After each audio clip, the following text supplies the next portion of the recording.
আপনি কি জানেন ডেয়ারি ফার্মে নোংরা পরিষ্কার করা সবচেয়ে কঠিনতম কাজ। সবার প্রথমে পশুদের পরিষ্কার রাখার জন্য প্রতিদিন স্নান করানো হয়।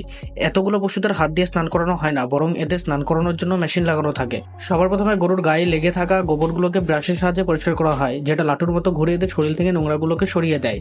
পরে গরুগুলোকে জলের মধ্যে নামিয়ে দেওয়া হয়, আর এই পানিতে এমন কেমিক্যাল মেশানো থাকে যাতে পশুর গায়ে রক্তচোষা পোকা না লাগে। পরে এদেরকে বাথিং মেশিনে ধোয়া হয়, আর এদের গোবর পরিষ্কার রাখার জন্য এইরকম ট্রাক্টর ব্যবহার করা হয়, যা পুরো নোংরা টেনে বাইরে ফেলে দেয়। আর এদের মশা ও মাছির কাছ থেকে বাঁচানোর জন্য ধোঁয়াযুক্ত কেমিক্যাল প্রয়োগ করা হয়।